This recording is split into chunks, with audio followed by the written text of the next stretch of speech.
복음 주간 세 번째입니다. 지난주에 믿음이 아니어도 가능한 오해. 첫 번째가 교회 활동 자체를 믿음이라 오해하는 것이다, 이렇게 말씀드렸습니다. 교회 활동은 신앙의 소중한 기회이지만 그 자체가 믿음은 아니죠. 기독교에서 말하는 신앙은 인격성을 띠고 있다. 그래서 예수 그리스도와의 실제적인 관계, 예를 들면 교제 이런 표현을 하잖아요. 그것처럼 실제적인 관계가 신앙의 전부다, 그렇게 말씀드렸습니다. 물론 이제 이런 반박을 하실 수도 있어요. 맞습니다. 저는 교회 활동이 좋아서 교회 나간 것도 맞고 지금도 교회 활동을 좋아합니다. 하지만 그 활동을 하면서 저는 분명 하나님이 계신 것을 믿고 하나님은 나를 사랑하신다는 것도 믿고 있습니다. 그러니 믿는 것 아닙니까? 이렇게 반문할 수 있습니다. 이런 내용은 표현만 다를 뿐이지 모태 신자들도 마찬가지예요. 자, 이렇게 얘기할 수 있겠죠. 저는 모태 신앙인입니다. 부모님 때문에 어느 순간 교회에 있는 저를 발견했고 그것이 운명이었기 때문에 지금까지 도망하지 못했습니다. 때로 확신이 부족해 스스로 모태 신앙은 이것도 못해 저것도 못해라는 못해 신앙이라고 느낄 때가 있지만, 그래도 누가 나에게 종교를 물어보면 항상 기독교라고 얘기를 하고 또 교회에서 들은 구석이 있기 때문에 하나님을 믿고 하나님이 나를 사랑하신다는 것도 믿으니 믿는 것 아닙니까? 이렇게 이제 반문할 수 있습니다. 그러나 오히려 저는 내가 신이란 절대자를 인정하고 그 신은 나를 지키며 사랑하신다는 것을 믿는다는 그 자체가 신앙에 대한 두 번째 오해라고 격하게 말씀드립니다. 물론 제가 이렇게 말씀드리면 혼란을 느끼실 분이 많으실 것 같은데요. 물론 당연히 성경은 하나님은 우리를 사랑하여 우리를 지키시고 돌보신다는 것을 증언하고 있습니다.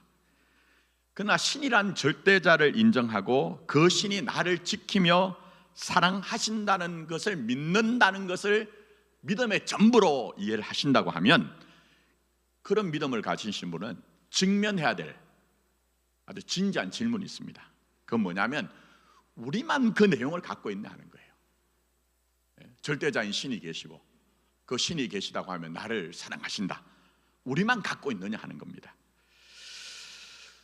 여러분도 이렇게 말씀드려도 느낌이 없으실지 모르지만 제게는 굉장히 도전이었던 사건이 있습니다.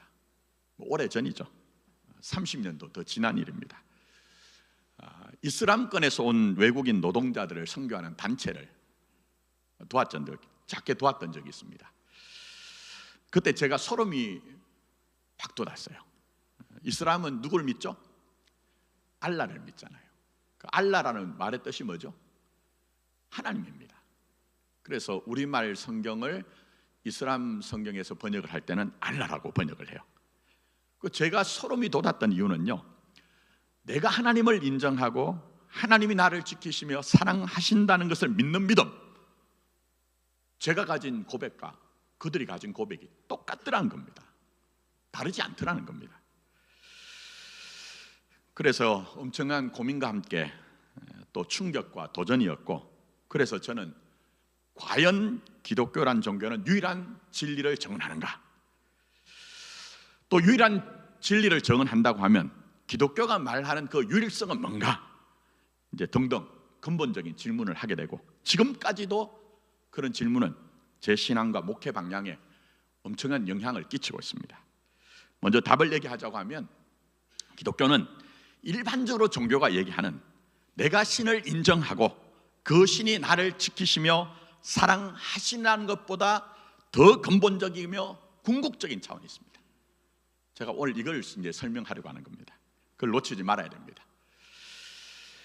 그래서 이를 이해하기 위해 알아야 되는 것은 종교라면 다 갖고 있는 내가 신이란 절대자를 인정하고 그 신은 나를 지키며 나를 사랑하신다는 것을 믿는다고 할 때 이 믿음의 근거를 잘 보시면요, 철저하게 믿고 있는 자기 자신 중심입니다. 한번 말을 보십시오. 앞에 여러분 영상이 나오죠? 근데 그렇게 믿는 신앙은 뭐냐 하면요, 신을 수호신으로 여기는 거예요. 내 삶의 수호자로. 물론 인간이 수호신을 갈망하는 이유는요, 약하기 때문이에요. 약하기 때문에.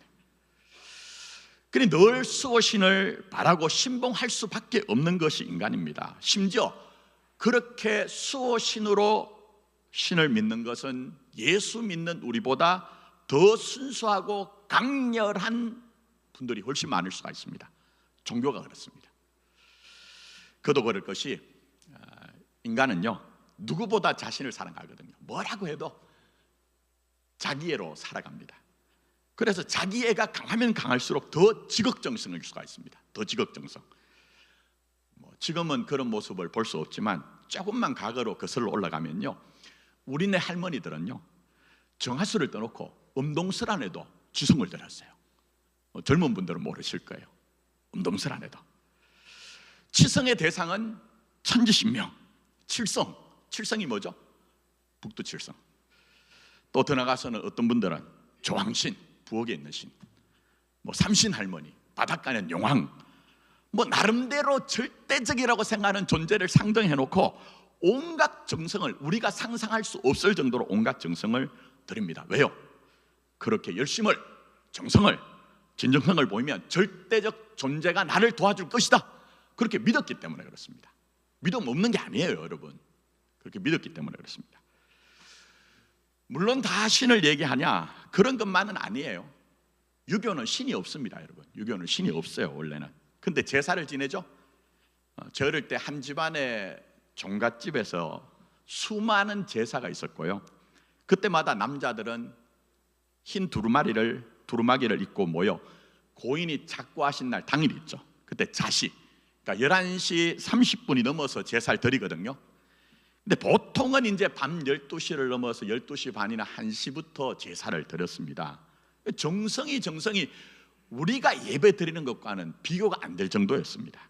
그렇게 하는 것은 왜 그렇습니까? 주자 가래를 따라 가지고 조상을 공경하기 위해서는 표면적인 이유가 있습니다. 근데 제가 그런 종갓집이어서 그런 경험이 있거든요. 제사 드릴 때마다 어른들이 하는 얘기가 뭐냐 하면요, 조상님이 돌봐주신다는 거예요. 겉으로는 조상을 공경하기 위해서라고 하지만 조상님이 돌봐주신다는 거예요. 무슨 얘기입니까? 하나님이란 얘기를 하지 않아도 조상을 신적 존재로 만들어 놓고서라도 우리의 부족한 부분, 결핍된 부분, 약한 부분을 도와주셔서 복된 삶을 살아야 되겠다는 소원이 그게 있더라는 겁니다. 불교도 그렇습니다. 양심 있는 스님들은 불교에는 신이 없다고 얘기합니다. 저는 그렇게 생각합니다. 불교가 뭔가 가장 고도화된 인간학이라고 저는 제 나름대로 견해를 갖고 있습니다. 근데 불교조차 어떻게 하죠? 부처라는 신적 존재를 상정해 놓고, 원래 불교는요 부처가 되라, 네가 부처가 되라는 얘기예요. 그게 원래 불교입니다. 근데 신적 존재로서 부처를 상정해 놓고 부처님의 가피를 입어야 된다는 식으로 사람들을 절로 모으고 있습니다. 자, 이런 몇 가지 예를 드렸습니다. 자, 그렇다면 우리의 신앙이, 물론 하나님 얘기하니까 그렇지만 정화수를 떠놓고 음동설안에도 지극정성을 바치는 할머니, 조상님이 돌봐주실 것을 기대하며 제사를 드리는 것, 소원을 위해서 108배하는 어떤 종교 행위, 그것과 정말 절대적으로 다른 겁니까? 절대자로서 신을 상정해 놓고 그 절대자를 믿으면 그 절대자가 나를 사랑하고 나를 돌봐줄 것이다, 그가 전혀 다르다고 여러분이 답을 하실 수 있느냐는 겁니다. 물론 제가 말씀드린 것처럼 우리의 대상은 하나님이에요. 그러나 그 안에 있는 구조를 보면 정말 다르냐 할 수 있는 겁니다. 자, 또 하나 생각하실 것이 있습니다. 그게 뭐냐면, 그렇게 수호신처럼 하나님을 믿는 신앙은 한계가 있습니다. 좀 어렵죠? 제가 복음주간을 원래부터 시작한 이유는 천천히 가고 어렵지만 제대로 알고 믿자는 의도가 있기 때문입니다. 두 번째 생각하실 것은, 내가 신이란 절대자를 상정해 놓고 그 신이 나를 사랑할 것이라 하는, 돌봐줄 것이라 하는 그 수호신을 믿는 신앙은 한계가 있습니다. 어떤 한계입니까? 내가 유지할 수 있는 신앙 안에서만 믿을 뿐이에요. 이게 이해가 잘 안 되시죠? 자, 고난으로, 피부에 와닿게 고난으로 말씀드릴게요. 우리 다 살다 보면 고난이 오거든요. 그럼 하나님을 수호신으로 믿는 신앙은요, 고난이 있을 때 내가 감당할 수 있는 크기만큼만 감당할 수 있습니다. 내가 감당할 수 있는 크기만큼만. 예를 들면 사업에 문제가 왔습니다. 건강에 문제가 왔습니다. 그럼 우리는 어떻게 접근하죠? 하나님이 감당할 만큼만 뭘 주신다고요? 시험을 주신다. 감당할 만큼만 시험을 주신다. 그러며 그 믿음을 갖고 견디는 거예요. 그러나 그것도 범위가 있어요. 그렇게 이해하고 믿을 때에 그것도 범위가 있어요. 그 믿음의 범위를 넘어가면요, 솔직하게 말씀드려서 넘어질 수밖에 없습니다. 또 때로는 고난이 우리에게 닥쳐올 때에 내가 그동안 하나님이 아닌 다른 것들을 의지했기 때문에 그것을 버리고 전적으로 하나님을 의지하게 하기 위한 하나님의 뜻이다, 이렇게 의미를 바꾸죠. 의미를, 우리는 많은 경우에. 근데 그 의미를 바꾸는 것조차도 내 분량 안에서만 가능한 것이지, 나중에는 정말 내 범위, 이해 범위를 넘어가는 것이 다가오면요, 손들 수밖에 없는 것이죠.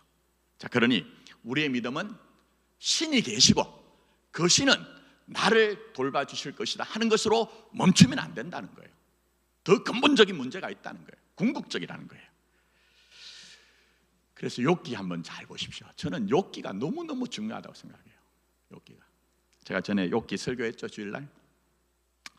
어떤 설교자들은 욥기를 가지고 고진감래, 참으면 좋은 날 온다는 식으로 설교를 하지만 그런 내용 아니다.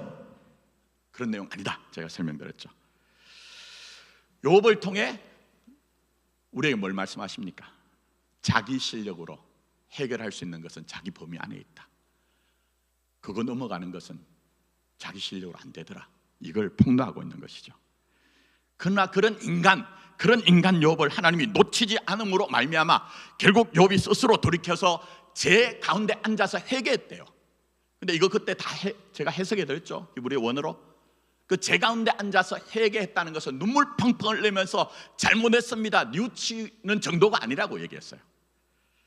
욥이 생각할 때 자기가 당한 모든 일들을 통해서 자기는 마치 아무것도 아닌 nothing, 제 같은 존재라고 생각해서 하나님조차 어떻게 할 수 없다고 그렇게 하나님 앞에 앙앙거리고 때를 썼는데, 못나게 굴었는데 하나님은 그런 나를 버리지 아니하시고 제 같은 나를 통해서도 하나님은 자신의 일을 하신다, 이거 수긍하게 하시더라는 내용이라고 제가 말씀드렸죠. 이 내용 하나만 봐도 기독교 신앙은 나는 하나님을 인정하고 하나님이 나를 사랑하고 나를 지키신다는 믿는 믿음에서 한 걸음 더 나가야 됩니다. 한 걸음 더 나가야 됩니다.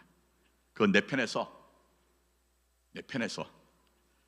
나는 하나님을 인정하고 하나님이 나를 사랑하고 지키신다는 것을 믿는 믿음에서 내 인생 자체, 내 운명은 나의 어떠함에 있는 것이 아니라 하나님 안에 있음을 믿고 신뢰하는 것, 그게 기독교 신앙입니다.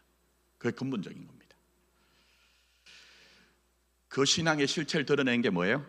오늘 읽은 본문입니다. 너희가 죽인 누구를요? 예수를 하나님이 살리셔서 너희의 주와 그리스도가 되게 하셨다, 이 말씀입니다. 성경 전체 완전 압축, 복음의 고갱입니다. 지난주에 주와 그리스도가 되시는 예수님에 대한 신앙을 한마디로 얘기하면 하나님이 내 인생의 절대적 카운터파트가 되신다. 다르게 표현하면 성경에서는 너희를 그와 같이 내버려두지 않겠다, 그 얘기예요. 우리는 우리 실력으로 우리 마음으로 사는 것 같은데 가만히 돌아보면 하나님이 우리를 그와 같이 내버려두지 않고 예수님이 우리의 카운터파트가 되셔서 여러분의 일생 전체가 하나님의 나라와 구원으로, 영생으로 그렇게 살아내도록 하신다는 거예요. 근데 그렇게 예수님이 내 인생의 카운터파트가 되는 것에 대해 좀 순환적으로 들릴 수가 있어요. 순환적으로. 오늘 설교 결론으로 예수님은 우리 인생의 주가 되십니다. 우리 인생의 주가 되십니다. 그것이 우리 신앙의 근본입니다. 이거 놓치면 절대 안 됩니다, 여러분. 절대 안 됩니다. 제가 이 결론을 말씀드리는 순간 여러분 마음속에 그거 당연한 얘기 아닙니까? 당연한 얘기 아닙니까? 라고 하실 것 같아 적용을 위해서 질문을 하나 드립니다. 예수님이 나의 주가 되신다는 것은 여러분에게 어떤 의미가 있습니까? 어떤 의미가 있습니까? 여러분 교회만 오면 예수님이 나의 주가 되십니다 그렇게 고백하는데 그게 여러분에게는 어떤 의미가 있느냐 하는 겁니다. 물론 오늘 이 한 시간에 이걸 다 해결할 수 있는 건 아니에요. 다만 이 주라는 말은 들어보셨죠? 원어로 뭐죠? 퀴리오스, 헬라어로는. 구약에서는 아도나이, 주인이란 뜻입니다. 주인. 이 말은 원래 소유권에 대한 얘기예요. 소유권에 대한 얘기. 왕, 군주, 종에게는 주인을 얘기하는 겁니다. 오늘 우리에게는 별 느낌이 없어요. 근데 이 퀴리오스, 아도나이란 말은 당신은 절대적인, 아주 절대적인 것으로 생사 여탈권을 진 것이 주라는 말입니다. 한 인생의 생사 여탈권을 진 것이 주. 이 구조가 무슨 내용이냐 하면요, 제가 좀 설명드릴게요. 역사를 배제한 성경은 전혀 엉뚱한 결과를 낳습니다. 그래서 자꾸 역사 설명을 하죠. 자, 이 퀴리오스라는 구조가 어떤 내용이냐 하면 예를 듭니다. 자, 로마 시민들은 어떻게 그들이 고백을 했나 하면요, 카이사르는 주님이시다. 카이사르 퀴리오스, 이렇게 진정성을 로마 황제에게 보여야 됩니다. 자기의 진정성을. 그럴 때 로마 황제는, 당시 로마는요, 여러분 아시죠? 뭐 검투사 경기나 마차 경기나 극장 경기, 우리가 생각하는 것 이상이에요. 콜로세움은 과거에 물이 거기에 차고 거기 해상 전투를 제한할 정도로 어마어마했다고 하잖아요. 그런 유흥거리, 오락거리, 즐길거리 넘쳐났고, 이뿐 아니라 여러분들 아시는 것처럼 공중 화장실, 목욕탕, 또 곳곳에 수도, 하수도 시설, 오늘도 봐도 놀랄 정도의 그런 어떤 일들이 있거든요. 그런 최고의 문화와 더 나가서는 무료로 밀과 빵을 나눠주는 급식소가 있을 정도로 풍요를, 카이사르가 우리의 주님이시다, 카이사르 퀴리오스라고 진정성을 보여주는 로마 시민들에게 호의를 베푼 거예요. 근데 반대로 이 진정성이 보여지지 않고 로마의 황제에서 반역하면 어떻게 할까요? 잔혹하게 멸절합니다. 그게 가장 심한 것이 십자가형입니다. 십자가형. 근데 제가 말씀드리고 싶은 것은 세상 기본 원리가 다 그렇습니다. 세상 기본 원리가. 심지어 종교도 그렇습니다. 자기 애를 바탕으로 한 모든 종교가 내가 신이란 절대자를 인정하고 그 신은 나를 지키며 나를 사랑하신다는 것을 믿는다는 것을 결국 절대자에 대한 지극정성, 진정성, 열심으로 해결하라고 촉구합니다. 그렇죠? 심지어 목사들도 그렇게 얘기합니다. 그건 2차적인 겁니다. 그래서 그것에 미치지 못할 때는 불편함을 얘기해요. 불편함을 얘기해요. 심지어는 화가 미칠 것이라고까지 얘기합니다. 그러나 기독교는, 복음은 그렇게 얄팍하지 않습니다. 그렇게 얄팍하지 않습니다. 여러분 속지 마십시오. 당장 사도행전 2장에 베드로 사도가 설교하신 내용은, 우리의 믿음의 근거는 이런 세상의 속성과 달리 하나님이 우리를 위해 이루신 일, 예수님이 우리를 위해 이루신 일이 근거가 된다. 그걸 설교하고 계신 거예요. 그걸. 여러분은 다릅니다. 진심과 진정성과 열심을 가지고 하나님을 설득하기 위해서 믿는 게 아니에요, 여러분. 아닙니다. 절대 아닙니다. 하나님이 여러분을 위해서 하신 일, 예수님이 여러분을 위해서 하신 일이 근거가 되는 거예요. 그 정도가 뭐냐면요, 바로 너희가 죽인 이 예수예요. 너희가 죽인 이 예수. 자, 1차적으로는 유대는 당시 가장 고도화된 종교를 가졌죠. 이들의 역사가 뭡니까? 하나님이 계시하신 율법을 가지고 있었어요.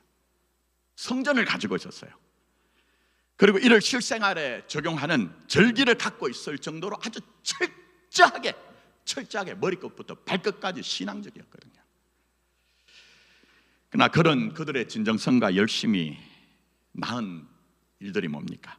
어떤 다른 나라와 민족보다 더한 열심을 낸 것은, 그들 속에는 우리는 하나님을 인정하고 하나님은 우리를 사랑하신다는 것이 근거였어요. 그러나 그들이 했던 일은 오늘 말씀 보시면 그런 적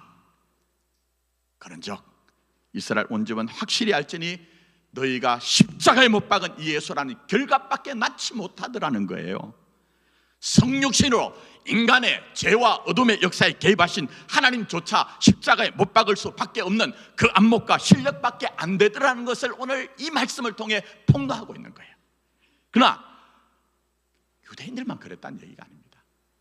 유대인들만 마치 빵의 한 조각을 잘라내면 그것이 샘플이 된 것처럼 결국 모든 사람이 뭐라고 합니까?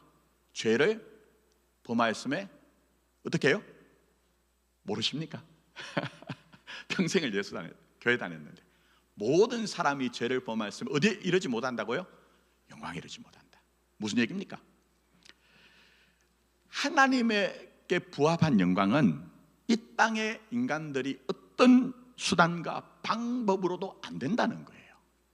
심지어는 자기 애를 바탕으로 한 나는 신을 믿고 내가 믿는 신은 나를 사랑하고 나를 돌보신다는 자기 애를 바탕으로 한 믿음은 자기 한계를 벗어나면, 내가 믿는 바를 벗어나면 마치 유대인들이 예수님을 십자가에 못 박듯 누구나 다 그럴 수밖에 없다는 거예요. 그게 바로 모든 사람이 죄를 범하였으면 하나님의 영광에 이르지 못하더니 그 말씀입니다. 제가 이렇게 성경의 내용을 진리를 얘기해도 여러분이 어느 정도 와닿는지 모르겠어요. 여러분은 적어도 눈 뜨고부터 교회를 다닌 분, 예수를 믿은 분이 많으시니까 나는 그렇지 않다고 생각하시죠? 그렇지 않습니다. 제가 지금까지 세월 속에서 목회를 하면서 무수하게 봤습니다. 그건 교인들만 그렇다는 얘기가 아닙니다.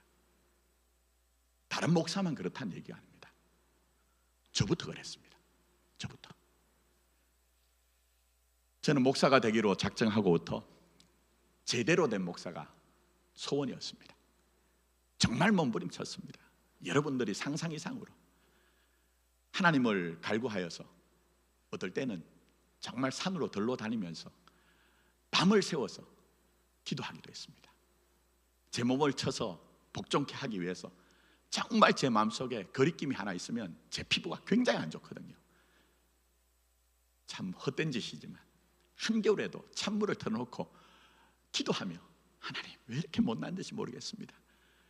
전 세계에서 가장 유명한 타올 이태리 타올로 제 몸을 박박 긁으면서 하나님 제발 좀 하나님 자녀답게 인간답게 목회자답게 좀 만들어주세요. 그렇게 살기도 했습니다. 정말 몸부림쳤습니다. 그러나 그 진정성과 열심의 깊이에는 사실은 더 큰 교회, 목사다운 목사가 되는 것은 더 큰 교회라는 결과를 위한 자기 중심과 자기애였다는 것을 발견했습니다. 그것도 그전에 몰랐습니다. 상상도 못했습니다. 우리 교회 부임하고부터 사방에서 몰려온 온갖 사연 속에서 하나님을 향한 저의 진정성과 열심을 갖고 근본적인 문제가 해결 안 된다는 무력과 좌절을 겪으면서 그 무너진 자리는 제게 욥이 겪었던 것처럼 하나님의 부재였습니다. 목사 이런 얘기하면 참 여러분들 왜 저러나 하지만 신앙은 하나님의 부재와 함께 동전의 양면처럼 함께 작동됩니다. 그러나 과정을 거쳐서 결국 그 침묵과 암흑 속에서 나 여기 있다. 나를 사랑하고 그래서 나를 돌보시는 하나님을 그렇게 찾았지만 그 부재 속에서 침묵 속에서 그 암흑 속에서 그걸 지나니 나 여기 있다고 다가온 하나님은 지성이면 감천으로 나를 대하시지 않는 하나님이었습니다. 십자가에 죽으셨을 뿐만 아니라 다시 살아 우리 주가 되신 예수님은 너희가 십자가에 못 박은 이 예수라는 우리의 좌절과 실패, 예수님 편에서 볼 때는 우리의 배반조차 않아 아버지의 뜻을 이루셨다는 것을 깨닫게 하셨습니다. 기독교 신앙은 절대로 여러분 나를 근거로 하는 것이 아닙니다. 나를 근거로 하는 것이 아닙니다. 그런데 우리의 믿음은 나의 어떠함에 근거하는 것이 아니라 근본적으로 주 대신 우리의 퀴리오스 아도나이 인생의 주인 되신 예수님의 어떠함이 근거가 되는 겁니다. 근거가 되는 겁니다.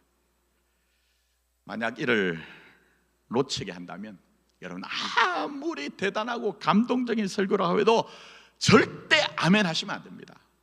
권위자들이 여러분을 속일 가능성이 높습니다. 절대 정말 우리의 주가 되시는 예수님이 우리의 신앙의 근거, 인생의 전부라는 것을 놓치게 한다면 여러분은 쉽게 아멘 하시면 안 됩니다. 아멘 하시면 안 됩니다. 그래서 저는 주 대신 예수님을 무시하게 하는 이단이나 사이비를 극히 혐오합니다. 그러나 정통의 이름을 걸고 사람들의 영혼을 노략질하는 부류들은 더 싫어합니다. 더 싫어합니다.